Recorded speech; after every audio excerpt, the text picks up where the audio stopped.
You want to be careful not to have avoidance motivation when you play.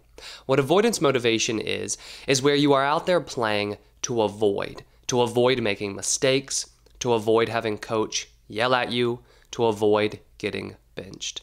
Any sort of consequence that you are trying to avoid, if that is your motivation when you play, you will find yourself underperforming. I was talking with a player this past week, and this idea came up, and that's why I wanted to make a video about it.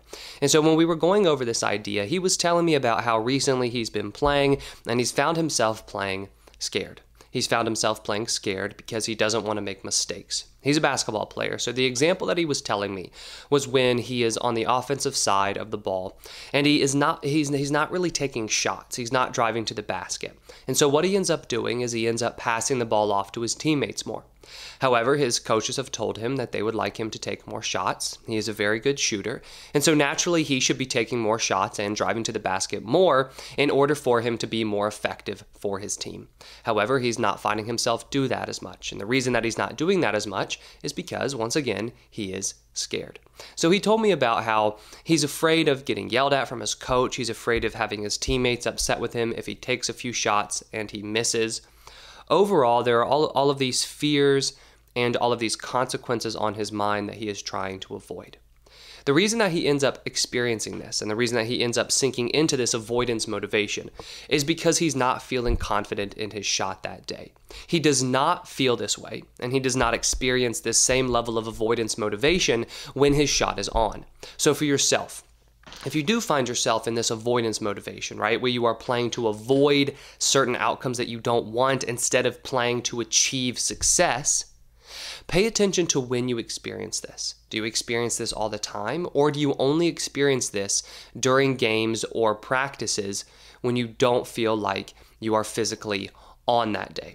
So going back to the example of the basketball player, when he doesn't feel as though his shot is on, he ends up avoiding. He passes to his teammates more, he passes up open shots, he does not drive to the basket as much as he would like. And this also ends up trickling over to the defensive side as well, but mainly he sees it offensively. So what he and I then began talking about was how we need to make this shift to more of a want-to mindset. What was really interesting is that he experienced both types of mindsets, which I see with most athletes. It's usually not cut and dry where they only have one type of motivation or mindset versus the other. So for yourself, once again, do you always have this avoidance mindset or this avoidance motivation, or is it split where sometimes you have this avoidance motivation and then sometimes you have the, I want to play, I want to succeed motivation, right?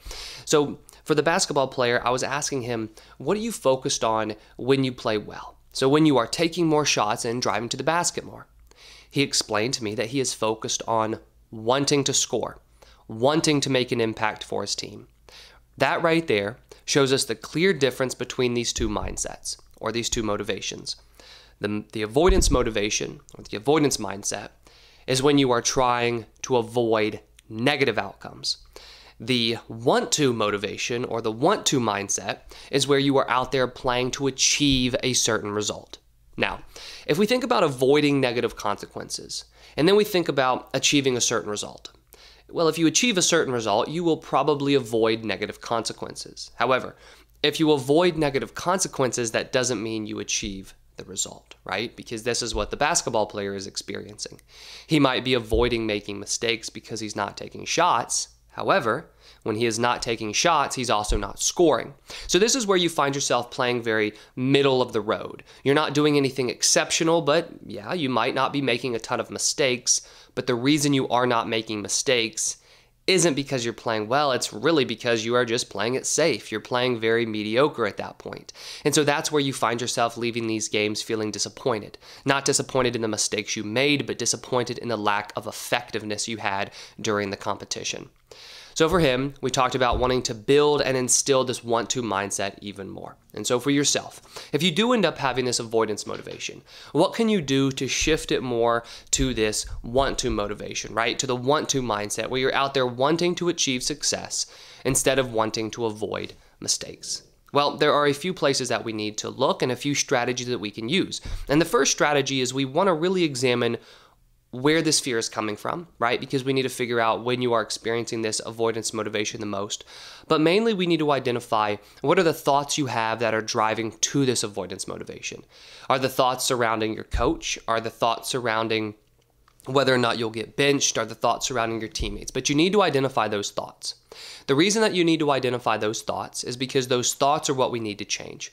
So instead of thinking, I don't want to make mistakes because my coach will bench me, you want to think, I want to score well so that I impress coach, right? Or I want to score well so that I'm effective on the team. And you do want to be careful there. Don't say you want to impress coach if that's only going to distract you, or that might lead to more pressure for yourself. But if you do feel like that shift will be helpful, then definitely say, okay, I want to play well to impress coach, or I want to play well to help my team. Another example of this that highlights the shift that an athlete has made going from the avoidance motivation mindset to the I want to mindset, or the I want to motivation, is a football player who is recently joining a new team. He just joined a new team, and they're starting their fall camps and their fall practices here pretty soon, for the fall football season. And he was telling me about how in the past, when he's joined new teams or he's gone to camps, he's ended up not going to the front of lines for drills, just trying to not make mistakes. And he actually used the term, I want to minimize my mistakes so that I impress coach. And I pushed back a little bit with this, and I was asking him about, if you avoid mistakes, will that impress coach, or will that just make you like everybody else, and make you pretty middle of the road and not do anything to truly stand out? And that made a little shift in his mindset to where he realized, okay, if I just try to avoid, I'm not doing anything special. I'm not standing out. Now, this doesn't mean I'm encouraging you to always strive to do something incredible every single game, because that's not realistic. You want to be a consistent player, but you want to succeed, right? This is all about a mindset shift. So for him, we were talking about shifting his approach from wanting to minimize mistakes to wanting to show what he can do, right? Wanting to show off the skills that he has and the talents that he's worked really hard for. So going back to the strategy for yourself, you first want to identify what are the thoughts you have that are leading to you wanting to avoid, right? You being afraid to play your best and maybe even to play aggressively. And then what we want to do is we want to shift those to more confident thoughts about what you want. So this is where you'll set one clear objective for the success that you want for the game. What is it you are wanting to achieve? Not what is it you are wanting to avoid. What is it you want to achieve for the game? Do you want to score a lot of points? Do you want to be effective offensively? Do you want to play aggressive defense and lock the ball down? Do you want to get some hits, right? Do you want to throw strikes? Whatever it might be, and it needs to be something simple as well. Don't try to overcomplicate this with a ton of different outcomes. Keep it simple.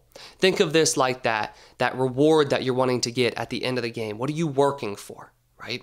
So that's the first step. Identify what you're wanting, what you're trying to strive for within the game. Then what you want to do is you don't want to get caught out there, because we don't want to go from the avoidance motivation mindset to the stressful putting pressure on myself to achieve an outcome mindset, because that won't be very helpful either. But we do want to know, what are you wanting to achieve so that you can play more aggressively and offensively instead of playing scared.